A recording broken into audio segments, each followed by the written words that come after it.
ఓం శాంతి. ఈరోజు మురళి 20/12/2025. మధురమైన పిల్లలారా, మీకు ఉన్నతమైన భాగ్యమును తయారు చేసేందుకు సద్గురు వచ్చారు. బాబా ఎందుకు వచ్చారు? ఉన్నతమైన భాగ్యాన్ని, మన భాగ్యాన్ని తయారు చేసేందుకు వచ్చారు. బాబా రోజు ఒకటి చెప్తారు, పిల్లలారా నేను వచ్చినాను మిమ్మల్ని పావనంగా చేసేకి, మీరు చనిపోయేదేలా నేర్పించేకొచ్చాను, మరజీవాగా తయారు చేసేకొచ్చాను, ఈత నేర్పించేకొచ్చాను, చదువు నేర్పించేకొచ్చాను, జ్ఞానరత్నాలతో శృంగారంగా చేయించేకొచ్చాను, నావిక్కడే మీ నావను ఒడ్డుకు చేర్చేకొచ్చాను. అట్లా బాబా రోజు రోజు భిన్న భిన్న రకాలతో చెప్తారు. అదే శబ్దమే డిఫరెంట్గా చెప్తేనే ఇష్టమవుతుంది కదా. అదే అన్నమే ఒకరోజు వాంగీబాతు, ఒకరోజు బిసిబెలి బాతు, ఒకరోజు పలావు, ఒకరోజు చిత్రాన్నం, అట్లయితే మజా ఉంటుంది కదా. అట్లా బాబా మీకు ఉన్నతమైన భాగ్యాన్ని తయారు చేసేందుకు సద్గురు వచ్చారు. వరదానాలు ఇచ్చి మనల్ని ఉన్నతంగా తయారు చేస్తున్నారు. కావున ఉన్నతంగా తయారు చేసేకొచ్చినప్పుడు మీ నడవడిక చాలా చాలా ఉన్నతంగా ఉండాలి, రాయల్గా ఉండాలి. రాయల్ అంటే అర్థమేమి? లగ్జరీ అని కాదు, శ్రేష్టత్వం. లగ్జరీలో శ్రేష్టత్వం ఉండదు, ఒక్కొక్కసారి శ్రేష్టత్వం ఉండకపోవచ్చు, కానీ రాయల్టీలో, శ్రేష్టత్వంలో ఆటోమేటిక్గా హుందాతనం అనేది ఉంటుంది. అందుకే బాబా అంటున్నారు చాలా చాలా రాయల్గా ఉండాలి. నడవడిక అంటే ఏమిటి? ఆహార పానీయాలు, ఆచార వ్యవహారాలు, మాట్లాడడము, దృష్టి, వృత్తి, కృతి, తినడము, తాగడము, కూర్చోవడము, లేయడము, అన్నింటిలోనూ రాయల్టీ ఉండాలి. కూర్చోవడంలోనూ రాయల్టీ, లేయడంలో రాయల్టీ, నడవడంలో రాయల్టీ. మా అమ్మ ఎంత హుందాతనంగా నడుస్తారు, అట్లాగే ఏనుగు ఎంత హుందాగా నడుస్తుంది. రాయల్గా ఉండాలి. ప్రశ్న: డ్రామాలో ఏ ప్లాన్ తయారై ఉన్న కారణంగా ఎవరిపైన దోషం వేయరు? వేసేకి లేదు. జవాబు: డ్రామాలో ఈ పాత ప్రపంచం యొక్క వినాశం రచింపబడి ఉంది. ఇందులో ఎవరి దోషము లేదు. ఈ సమయంలో దీని వినాశం కోసం ప్రకృతికి తీవ్రంగా కోపం వస్తుంది. రకరకాలుగా కోపం వస్తుంది కదా. ఎన్ని వేల సంవత్సరాల తర్వాత ఇప్పుడు అదేమంటారు, అగ్నిపర్వతం, జ్వాలాముఖి పర్వతం పగిలింది అంటున్నారు. చూడండి, కోపం వచ్చింది కదా. అది బాబా అంటున్నారు, ప్రకృతికి కోపం వచ్చిందంటే ఎవరు ఆపలేరు. నలువైపులా భూకంపాలు వస్తాయి, ఇల్లు కూలిపోతాయి, వరదలు వస్తాయి, కరువు కాటకాలు వస్తాయి. కావున పిల్లలు, ఇప్పుడు ఈ పాత ప్రపంచం నుండి మీరు మీ బుద్ధియోగాన్ని తొలగించుకోండి. సద్గురు మతం పైన నడవండి. జీవిస్తూనే దేహాభిమానాన్ని వదిలి స్వయంను ఆత్మగా భావిస్తూ తండ్రిని స్మృతి చేసే పురుషార్థం చేస్తూ ఉండండి అని బాబా చెప్తున్నారు. ఎంత ముఖ్యమైన పాయింట్. భవిష్యత్తు ఎలా ఉంది కాబట్టి ఇప్పటి నుంచి మీరేం చేయాలి? శ్రీమతం పైన నడవండి, దేహాభిమానాన్ని వదిలి ఆత్మాభిమానిగా అయ్యే పురుషార్థం చేస్తూ ఉండండి, బాబాని స్మృతి చేయండి. పాట: మేము ఆ దారిలోనే నడవాలి. ఏ దారిలో కింద పడడము, సంరక్షించుకోవడము ఉంటుందో ఆ దారిలోనే మేము నడవాలి. ఓం శాంతి. బాబా ఓం శాంతి. మనం ఏ దారి గుండా నడవాలి? ఏ దారిలో నడవాలి? గురువు యొక్క దారిలోనే నడవాలి. ఏ గురువు? దేహదారి గురువులు కాదు కదా. లేస్తూ కూర్చుంటూ మనుష్యుల ముఖము నుండి, నోటి నుండి వాహ సద్గురు, వాహ అనే పదం వెలువడుతుంది. గురువులైతే అనేక మంది ఉన్నారు. ప్రతి ఒక్క విద్య నేర్పించే వాళ్ళను గురువు అంటారు కదా. అది ఏ విద్య అయినా సరే, జీవనోపాధి విద్య అయినా నేర్పించే వాళ్ళను గురువు అని అంటారు కదా. అందుకే సద్గురువు అని భగవంతుని మాత్రమే అంటారు. సద్గురువు ఒక్క తండ్రిని. భక్తి మార్గంలో గురువులు అనేకంగా ఉన్నారు. ఒక్కొక్కరు ఒక్కొక్కరిని మహిమ చేస్తారు. పిల్లల బుద్ధిలో సత్యమైన సద్గురువు ఒక్కరేనని వారినే వాహ్ అని అంటారు. సత్యమైన సద్గురువు ఉన్నారంటే తప్పకుండా అసత్యం ఉంటేనే కదా సత్యమైన సద్గురువు అంటారు, అంతే కదా. సంగమ యుగంలోనే సత్యమైన వారు ఉంటారు. భక్తి మార్గంలో కూడా సత్యమైన మహిమని గాయనం చేస్తారు. ఉన్నతోన్నతుడు ఒక్క బాబానే, సత్యమైన వారు. తానే ముక్తి ప్రదాత, మార్గదర్శకుడు. ఈ రోజుల్లోని గురువులు గంగా స్నానాల వద్దకు లేదా తీర్థయాత్రల వద్దకు తీసుకెళ్లేందుకు మార్గదర్శకులుగా అవుతారు. గురువులు కాదు, గైడ్లు. ఈ సద్గురువు అయితే అటువంటి వారు కాదు. వారిని అందరూ ఓ పతిత పావన రాండి అని పిలుస్తారు. పతిత పావనుడు ఒక్క సద్గురువే. వారే పావనంగా చేయగలరు. ఆత్మని పావనంగా చేసేది ఒక్క బాబా యొక్క పని మాత్రమే. ఆ గురువులు పావనంగా చేయలేరు. వాళ్ళు కూడా చెప్తారు. వాళ్ళు కూడా పతిత పావన సీతారామని పాట పాడతారు, భజన చేస్తారు. వారు నన్నొక్కడనే స్మృతి చెయ్యండి అని అన్నారు. ఏ గురువు చెప్పడానికి ఈ మాట వీల్లేదు. గీతని కూడా చదువుతారు, కానీ దాని అర్థం గురించి తెలియదు. సద్గురువు ఒక్కరే అని భావించినట్లయితే స్వయంని గురువుగా పిలుచుకోరు. డ్రామానుసారంగా భక్తి మార్గం యొక్క డిపార్ట్మెంటే వేరు. అందులో అనేక మంది గురువులు, భక్తులు ఉన్నారు. వీరొక్కరే భగవంతుడు. మళ్ళీ ఈ దేవీ దేవతలు మొదటి నంబర్లేకొస్తారు. ఇప్పుడు చివరిలో ఉన్నారు. బాబా వచ్చి వీరికి సత్యుగం యొక్క రాజ్యాధికారాన్ని ఇస్తారు మనకు, వీరికి, బాబాకు. కావున మిగిలిన వారంతా తమంతట తామే తిరిగి వాపస్ వెళ్ళిపోవాల్సిందే కదా. వచ్చినాక పోవాల్సిందే, అవాగమన చక్రం. కావున సర్వుల సద్గతి దాత ఒక్క బాబాని. కల్పకల్పము సంగమ యుగంలోనే దేవీదేవత ధర్మస్థాపన జరుగుతుంది. మీరు పురుషోత్తములుగా అవుతున్నామా, ఎంత ఉత్తమంగా అవుతున్నాము అనేది ఇంపార్టెంట్. మధ్యమంగా ఉన్నామా, నీచంగా ఉన్నామా? బాబా పిల్లలు నీచంగా ఉండరు, మధ్యమంగా ఉంటారు. ఉన్నతంగా ఉందా? రెహన్ సహన్ మధ్యమంగా ఉండాలి, విచారాలు ఉన్నతంగా ఉండాలి. ఇంకేమీ బాబా అంటారు పురుషోత్తములుగా అవుతారు, ఇంకేమీ చెయ్యరు. గతి సద్గతి దాత ఒక్క బాబానే అనే గాయనం ఉంది. ఇది ఒక్క తండ్రి యొక్క మహిమనే. గతి సద్గతి సంగమ యుగంలోనే లభిస్తుంది. ఎండ్ ఆఫ్ ది కల్పానికి సంగమంలోనే కదా. నెక్స్ట్ ఎట్లా సండే రాత్రే కదా సోమవారం షురు అవుతుంది. సత్యుగంలోనే ఒకే ధర్మం ఉంటుంది. ఇది కూడా అర్థం చేసుకోవాల్సిన విషయం. కానీ ఈ బుద్ధిని ఎవరివ్వాలి? తెలివిని బాబాయే వచ్చి యుక్తిని తెలియచేస్తారు. వారెవరికి శ్రీమతాన్ని ఇస్తారు? ఆత్మలకే అయిన తండ్రి, సద్గురువు, టీచర్ కూడా. వారు జ్ఞానాన్ని నేర్పిస్తారు. వచ్చి ఏం చేస్తారు? చెప్తారు తెలివి. మిగిలిన గురువులందరూ భక్తిని నేర్పిస్తారు. ఎవరు డిపార్ట్మెంట్ వాళ్ళది. తండ్రి జ్ఞానం ద్వారా మీకు సద్గతి లభిస్తుంది. మళ్ళీ పాత ప్రపంచం నుంచి వెళ్ళిపోతారు. ఇది మీ బేహద్దు సన్యాసం. ఇంపార్టెంట్ ఇది. హద్దు సన్యాసం చాలామంది చేయొచ్చు. శ్మశాన వైరాగ్యం కరోనా వచ్చినప్పుడు అందరికీ ఉండే. మనము పోతామప్ప, ఎప్పుడైనా పోయే వాళ్ళమేనప్ప, ఎవరైనా చనిపోతే అందరికి వస్తుంది. కానీ ఇక్కడ కావాల్సిందేమి? బేహద్ సన్యాసం.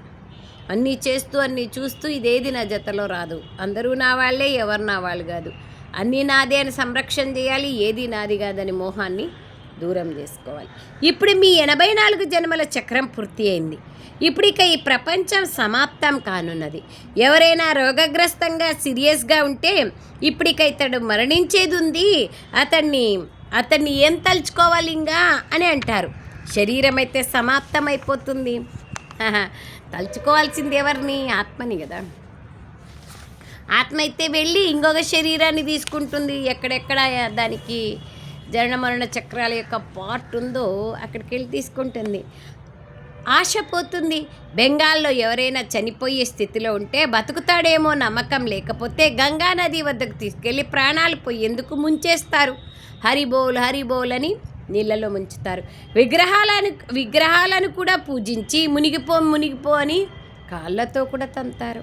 చూడండి, వినాయక చవితి అట్లే చేస్తారు. నీళ్ళు లేకపోతే ఏం చేస్తారు పాపం.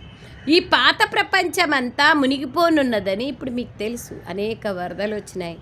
సిలోన్లో ఎట్లా మునిగిపోయింది. వరదలు వస్తాయి, మంటలు అంటుకుంటాయి, మనుషులు ఆకలితో చనిపోతారు. ఈ పరిస్థితులన్నీ రావాల్సి ఉంది. భూకంపంలో ఇల్లు మొదలైనవన్నీ కూలిపోతాయి. ఎన్ని ఇండ్లు. జపాన్ దేశంలో భూకంపం ఎక్కువ కదా. రజనీ అక్కయ్య చెప్తూ ఉండే అనుభవాన్ని. ఆల్రెడీ వాళ్ళ దగ్గర సైరన్ ఉంటుందంట. మొత్తం దేశమంతా సైరన్ మోగుతుందంట భూకంపం వస్తుంది అంటే. ఏ జాగాలో వస్తుందో ఆ జాగాలో సైరన్ మోగిచ్చినారంటే అర్థం భూకంపం వస్తుంది, మీరు వెళ్ళిపోండి ఇంక ఇక్కడి నుంచి అని. ఎవరు రెడీగా ఉంటారు చూడండి, అట్లా రావాలా. బాబా పిల్లలు మేల్కోవాలంటే కుంభకర్ణులు అట్లా రావాలి. భూకంపాలలో ఇల్లు మొదలైనవన్నీ కూలిపోతాయి. ఈ సమయంలో ప్రకృతికి కోపం వస్తే అందరినీ అంతం చేసేస్తుంది. ఈ పరిస్థితులన్నీ మొత్తం ప్రపంచం కోసం రానున్నాయి. అనేక రకాలుగా మృత్యు వచ్చేది ఉంది. బాంబులలో కూడా విషం నిండి ఉంటుంది. అంతే కదా, చనిపోతానే వేస్తానే అట్లా చనిపోతారు, విషం ఉంది కాబట్టి. కొద్దిగా వాసన తగలడంతోనే మూర్ఛితులైపోతారు. ఏమేమి జరగనున్నాయో పిల్లలైన మీకు తెలుసు.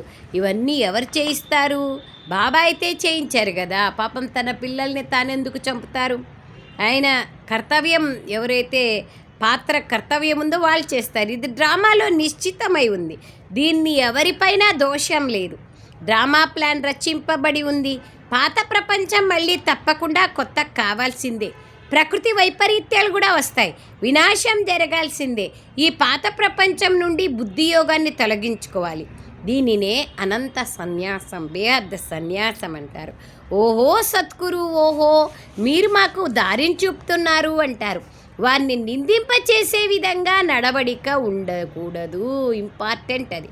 బాబాని నిందింపచేసే నడవడిక ఉండకూడదు. ఏం తప్ప వీళ్ళు వంశాంతికి పోయి ఇట్లా అయిపోయినారే అని బాబాని నిందింప చేయకూడదు. మీరు ఇక్కడ జీవిస్తూనే మరణిస్తారు. దేహాన్ని వదిలి స్వయంని ఆత్మగా భావిస్తారు. దేహము నుండి అతీతమైన ఆత్మగా ఈ తండ్రిని స్మృతి చేయాలి. వాహ సద్గురు వాహని వారు చాలా బాగా అంటారు సిక్ ధర్మస్థులు. పారలౌకిక సద్గురువుకే మహిమ ఉంది. లౌకిక గురువులైతే ఎంతోమంది ఉన్నారు. సత్యమైన సద్గురువు ఒక్క బాబానే. వారికి మళ్ళీ భక్తి మార్గంలో మహిమ కొనసాగుతుంది. మొత్తం సృష్టి అంతటికీ తండ్రి ఒక్కరే. కొత్త సృష్టి స్థాపన ఎలా జరుగుతుంది అది కూడా ఎవరికీ తెలియదు. ప్రళయం జరుగుతుంది, మళ్ళీ రాగి ఆకుపైన శ్రీకృష్ణుడు వస్తారని శాస్త్రాల్లో చూపించారు. రాగి ఆకుపైన ఎలా వస్తారో ఇప్పుడు మీరు అర్థం చేసుకున్నారు. మొత్తం ప్రపంచంలో ఒకే ఒక శ్రీకృష్ణుడు మాత్రమే మొట్టమొదట జన్మ తీసుకుంటారు. దాన్ని వాళ్ళు ఆ విధంగా చూపించినారు. రాగి ఆకులాగా భారతదేశం ఇప్పుడు ఎట్లా భారతదేశ పటం ఉందో అందరికీ తెలుసు కదా. అట్లా లేకుండా రాగి ఆకంత మాత్రమే ఉంటుంది. అందుకే అక్కడ రాగి ఆకులో శ్రీకృష్ణుడు వచ్చినారని చూపిస్తారు. ఆకుపైన ఎలా వస్తారో ఇప్పుడు మీరు అర్థం చేసుకున్నారు. ఒకసారి మనం ఆలోచన చేయాలి కదా. కృష్ణుడు కనీసం అర్ధ కిలోనే ఉండడా? అర్ధ కిలో ఆకుపైన ఉంటే మునిగిపోదా ఆకు? అర్థం చేసుకోవాల్సిన విషయాలు ఇవన్నీ. కృష్ణుని మహిమ చేయడం ద్వారా లాభం ఏమీ లేదు. కృష్ణుని రాజ్యంలో రావాలా, కృష్ణుని గుణాలు నాలో ధారణ చేయాలా, కానీ కృష్ణుని మహిమ చేస్తే ఏమొస్తుంది? మహిమ చేస్తే రాదు కదా, ఏం లాభం? సమయం సద్వినియోగం అవుతుంది, దర్శాలు. కానీ మనం ఆ విధంగా కాలేం కదా, అది బాబా అంటున్నారు. కృష్ణుని మహిమ చేయడం ద్వారా లాభం లేదు. ఇప్పుడు మిమ్మల్ని పైకెక్కే కళలోకి తీసుకెళ్లేందుకు సద్గురువు లభించారు. పైకెక్కే కళ ద్వారా సర్వులు లాభం పొందుతారు. మనము వెళ్తే అందరికీ లాభం. కావున ఆత్మిక తండ్రి ఆత్మలకు కూర్చొని అర్థం చేయిస్తున్నారు. 84 జన్మలు కూడా ఆత్మనే తీసుకుంటుంది. ప్రతి జన్మలోని నామరూపాలు పరివర్తన అయిపోతాయి, అంతే కదా. ఒకే పేరు, ఒకే స్థానం ఉండదు కదా. ఎట్లా మనం లెక్కాచారాలు, కర్మ లెక్కాచారాలు చేసింటాము, అట్లా పరివర్తన అయిపోతాయి. ఫలానా వారు 84 జన్మలు తీసుకున్నారు అన్నారు. ఆత్మ 84 జన్మలు తీసుకుంది. శరీరాలు అయితే మారిపోతాయి కదా. మీ బుద్ధిలో ఈ విషయాలన్నీ ఉన్నాయి. తీసుకునేది ఆత్మ. జనమరణ చక్రాల్లోకి వచ్చేది ఆత్మ. శరీరాలు ఒక జన్మలో రుణానుబంధం తీరిపోయిందంటే అక్కడి నుంచి వెళ్ళిపోతుంది. ఇంకొకటి ఎక్కడైతే రుణానుబంధం ఉందో అక్కడికి వెళ్ళిపోతుంది. ఎవరొచ్చినా వారికి ఇవన్నీ అర్థం చేయించండి. మొత్తం జ్ఞానం మీ బుద్ధిలో ఉండాలి, ఇంపార్టెంట్ అది. ఆదిలో దేవీ దేవతల రాజ్యం ఉండేది, మళ్ళీ మధ్యలో రావణ రాజ్యం వచ్చింది, మెట్లు దిగుతూ వచ్చారు.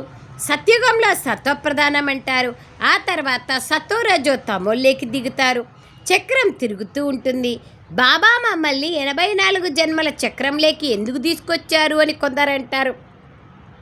కానీ ఈ సృష్టి చక్రం అయితే అనాదిగా రచింపబడి ఉంది. దీని ఆది మధ్యాంతాలను తెలుసుకోవాలి. మనుషులై ఉండి అది తెలుసుకోకపోతే వారు నాస్తికులైనట్లే కదా. యథార్థంగా అర్థం చేసుకోలేదంటే నాస్తికులే కదా. తెలుసుకోవడం ద్వారా మీకు ఎంతో ఉన్నత పదవి లభిస్తుంది. యథార్థంగా అర్థం చేసుకోవాలా, దాన్ని జీవితంలో ఆచరించాలా. ఇంపార్టెంట్ చెప్పడం కాదు, మనం చెయ్యాల. ఏ మతంలో కానీ, ఏ గ్రంథంలో కానీ ఏది మనం చదువుతాము, ఏ దేవుణ్ణి మనం అనుసరిస్తామో దాని ప్రకారంగా ధారణ చెయ్యాలి. ఇంపార్టెంట్. ఇప్పుడు శ్రీరాముణ్ణి మనం ప్రార్థిస్తే కనీసం రామునిలో ఉండేటువంటి తండ్రి పైన భక్తి, తమ్మునిపైన ప్రేమ, రాజ్యం పట్ల గౌరవము ఇవన్నీ ఉండాలి కదా. అది ఇంపార్టెంట్ థింగ్. మనం ఏ దేవుణ్ణి ప్రార్థిస్తున్నామో ఆయనలోని ఒక గుణములోని కనీసం 10% మన జీవితంలో ఆచరణ అవసరం. దీని ఆది మధ్యాంతాలను తెలుసుకోవాలి.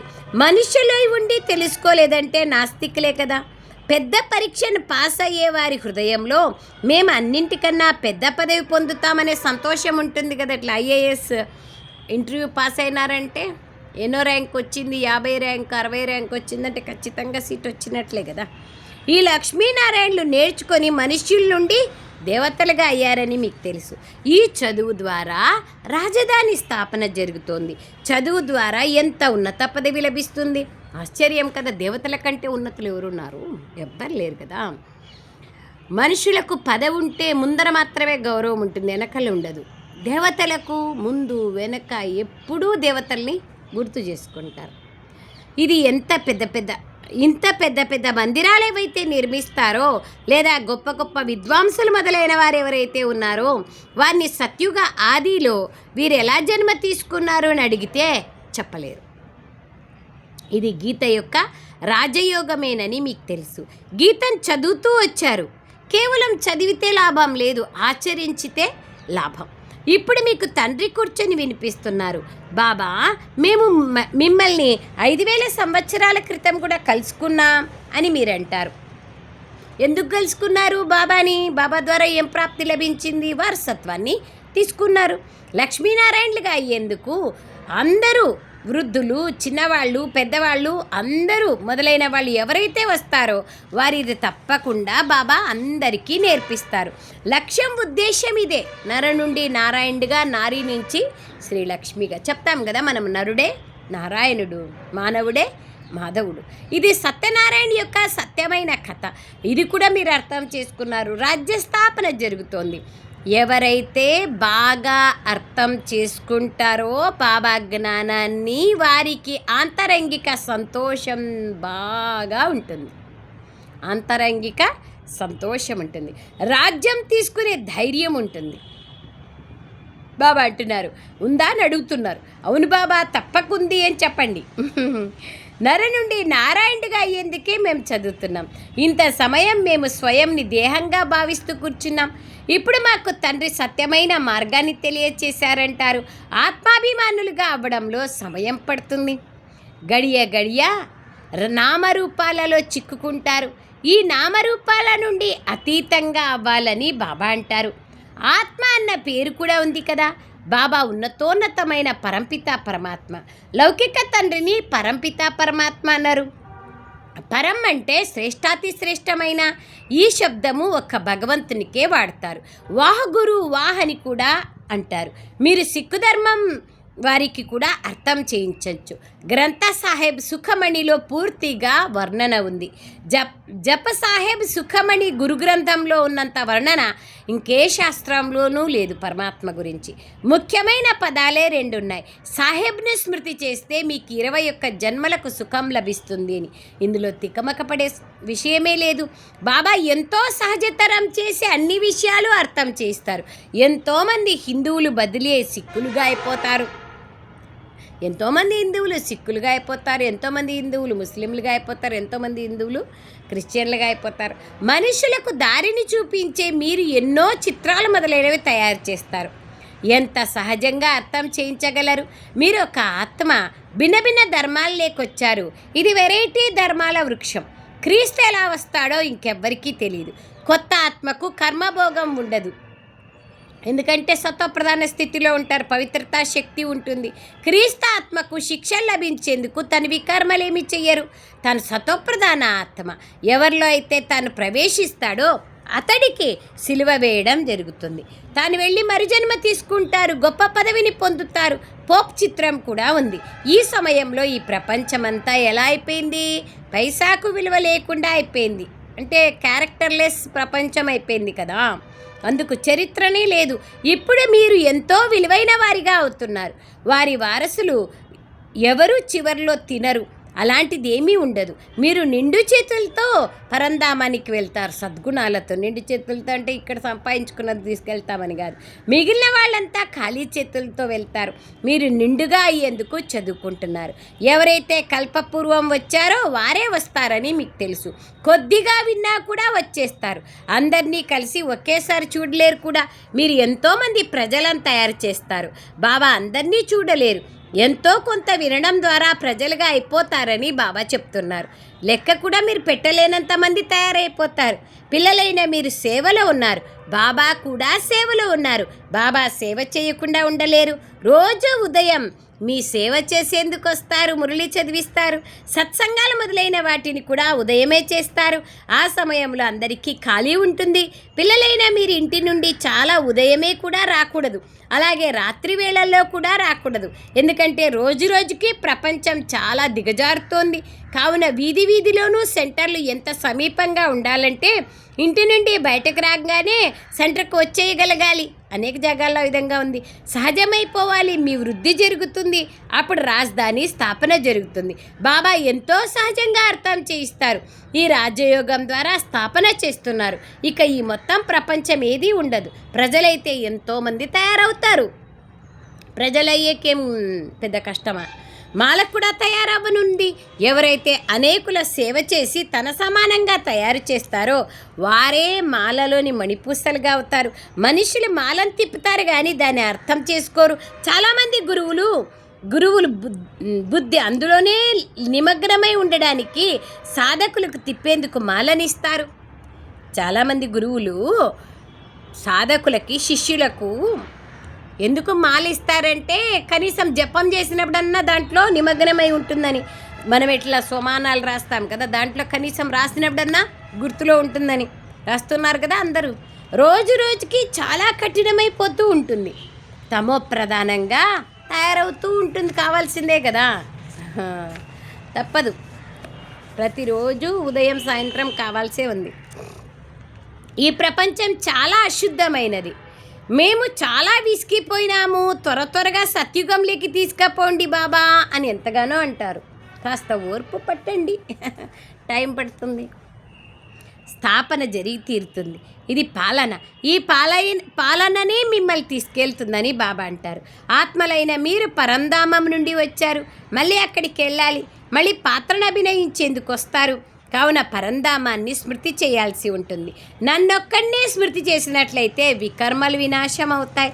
ఈ సందేశాన్ని అందరికీ ఇవ్వాలి. భగవంతుని స్మృతి చేస్తేనే పాపాల నుండి ముక్తి అవుతాం. ఇంకా ఏ సందేశకులు, మెసెంజర్స్ ఎవ్వరూ ఈ సందేశాన్ని ఇవ్వలేరు. అందరూ భగవంతుని స్మృతి చేయండి అనే చెప్తారు. వారు ముక్తిధామం నుండి కిందికి తీసుకొస్తారు ప్రపంచంలో వాళ్ళు. మళ్ళీ మీరు మెట్లు కిందికి దిగాల్సే ఉంది. ఎప్పుడైతే పూర్తిగా తమోప్రధానంగా అయిపోతారో అప్పుడు మళ్ళీ తండ్రి వచ్చి అందరినీ సత్వప్రధానంగా తయారు చేస్తారు. ఈ ఆటనే ఆ విధంగా తయారై ఉంది. చెప్తారు కదా, సుఖ దుఃఖాల ఆట, ఓటమి గెలుపుల ఆట, మానాల ఆట, శీతోష్ణ సుఖ దుఃఖాల ఆట అని, స్మృతి విస్మృతి ఆట. మీ కారణంగా అందరూ తిరిగి వెళ్ళాల్సి ఉంటుంది. ఎందుకంటే మీకు కొత్త ప్రపంచం కావాలి కదా. ఇది కూడా డ్రామా రచింపబడి ఉంది. పిల్లలకు చాలా చాలా నశ ఉండాలి. బాబా ఇంత జ్ఞానాన్ని మనకిస్తున్నారు అని చాలా పిల్లలకు నశ ఉండాలి. అచ్చా मीठे सिखलदे बच्चों प्रति मात पिता बाप दादा का याद प्यार और गुड मॉर्निंग। रूहानी बाप की रूहानी बच्चों को नमस्ते। हम रूहानी बच्चों की रूहानी मात पिता बाप दादा को याद प्यार गुड मॉर्निंग और नमस्ते नमस्ते नमस्ते बाबा, नमस्ते। Thank you Baba, thank you very much Baba. सारांश ఈ దేహపు నామరూపాల నుండి అతీతమై ఆత్మాభిమానులుగా కావాలి. సద్గురువుని నిందింపచేసే విధంగా ఎటువంటి నడవడిక ఉండకూడదు. సెకండ్ పాయింట్, మాలలోని మణిపుసగా అయ్యేందుకు అనేకులను మీ సమానంగా తయారు చేసే సేవం చేయాలి. మేము రాజ్యాన్ని తీసుకునేందుకు చదువుతున్నామన్న ఆంతరంగిక సంతోషంలో ఉండాలి. ఈ చదువు నర నుండి నారాయణుడిగా అయ్యేందుకు చదువుకునే చదువు. వరదానం, నిరంతర స్మృతి ద్వారా అవినాశీ సంపాదనను జమ చేసుకునే సర్వ ఖజానాల అధికారిగా కండి. బాబాని నిరంతరం జ్ఞాపకం చేసుకుంటే మన జతలో వచ్చే సంపాదన జమ అవుతుంది. అప్పుడు అనేక ఖజానాలకు అధికారిగా అవుతాం. నిరంతర స్మృతి ద్వారా ప్రతి అడుగులోనూ సంపాదనని జమ చేసుకుంటున్నట్లయితే సుఖము, శాంతి, ఆనందం, ప్రేమ, పవిత్రత, కరుణ, దయ ఇవన్నీ గుణాలు మనలో వస్తాయి. ఎటువంటి కష్టం అనిపించదు. భగవంతుడు నా జతలో ఉన్నారు, కష్టమేముంది? ఏది కష్టం లేదు. ఏదైనా వచ్చింది అంటే నన్ను ఉన్నతంగా చేసేకి, నా జీవితంలో అనుభవాన్ని పెంచేకి, పాఠం నేర్పించేకి వచ్చింది అనుకుంటామే కానీ దాన్ని కష్టంగా తీసుకోకూడదు. సంగమ యుగంలో బ్రాహ్మణులకు ఎటువంటి కష్టము ఉండదు. ఏదైనా కష్టం వచ్చినా అది బాబా స్మృతిని కలిగించేందుకే వస్తుంది. ఏ విధంగా గులాబీ పువ్వుతో పాటు ముళ్ళులు కూడా ఉంటాయి, ముళ్ళులు రక్షించే సాధనంగా ఉంటాయి, అలాగే ఈ కష్టాలు ఇంకా బాబా స్మృతిని పెంచేందుకు నిమిత్తమవుతాయి. ఎన్ని కష్టాలు వస్తే అంత బాబా బాబా బాబా అని మన మనస్సు భగవంతుని వైపు వెళ్తుంది కదా. స్లోగన్, స్నేహరూపంని అనుభవం అయితే, స్నేహరూపం యొక్క అనుభవాన్ని అయితే అందరూ వినిపిస్తారు, మాకు చాలా స్నేహం ఉంది బాబా వైపు అని. ఇప్పుడు శక్తి రూపం యొక్క అనుభవాన్ని వినిపించండి. బాబాతో మాకు శక్తులు కూడా లభిస్తున్నాయి, అందుకే మేము శివశక్తి కంబైన్డ్ స్వరూపంగా ఉన్నాము, సర్వశక్తుల్ని హాజరు చేయగలుగుతున్నాము, రూలింగ్ అండ్ కంట్రోలింగ్ పవర్ ఉంది అని ఇప్పుడు శక్తి స్వరూపాన్ని అనుభవం వినిపించండి. అవ్యక్త ప్రేరణ, ఇప్పుడు సంపన్నంగా మరియు కర్మాతీతంగా అవ్వాలనే ధుని ఉండాలి. సాకారంలో చూశారు, చివరి కర్మాతీత స్థితి యొక్క పాత్ర కేవలం ఆశీర్వాదాలను ఇవ్వడంగానే ఉంటుంది. అంతిమ సమయంలో మన పాత్ర ఏమీ ఉండదు, ఏమీ కావాలనిపించదు, మనం తృప్తాత్మలుగా ఉంటాం, అందరికీ ఇస్తూ పోతాం. ఆశీర్వాదాలను ఇవ్వడం, ఆశీర్వాదాలను తీసుకుంటూ ఇప్పుడు సేవ చేస్తూ తీసుకుంటూ పోతున్నాం. అప్పుడు ఇచ్చే పని జమ చేసుకుంటున్నాం. ఇప్పుడు బ్యాలెన్స్ యొక్క విశేషత కూడా బ్లెస్సింగుల విశేషతగా అద్భుతంగా ఉంటుంది. ఇది ఇంపార్టెంట్. బ్యాలెన్స్ అనేక విషయాలలో న్యారా ప్యారా బ్యాలెన్స్ ఉండాలా, లవ్ అండ్ లా బ్యాలెన్స్ ఉండాలా, రమణీకత గంభీరత బ్యాలెన్స్ ఉండాలా, ఇహము పరము బ్యాలెన్స్ ఉండాలా, లౌకికం అలౌకికం బ్యాలెన్స్ ఉండాలా, బ్యాలెన్స్ జ్ఞానం యోగం బ్యాలెన్స్ ఉండాలా, స్వసేవ విశ్వసేవ బ్యాలెన్స్ ఉండాలా. బ్యాలెన్సే బ్లెస్సింగ్కి అధికారిగా చేస్తుంది. అలా ఫాలో ఫాదర్ సహజమైన మరియు శక్తిశాలి సేవ ఇదే. ఇప్పుడు విశేషాత్మల యొక్క సేవ ఏమిటంటే ఆశీర్వాదాలు ఇవ్వడమే. కళ్ళ ద్వారా, మస్తక మణి ద్వారా, సంకల్పాల ద్వారా, నోటి ద్వారా, కర్మ ద్వారా ఎలాగైనా ఇవ్వండి. ఆశీర్వాదాలనే ఇవ్వాలి, ఆశీర్వాదాలనే తీసుకోవాలి. అచ్చా, ఓం శాంతి. Thank you Baba, thank you.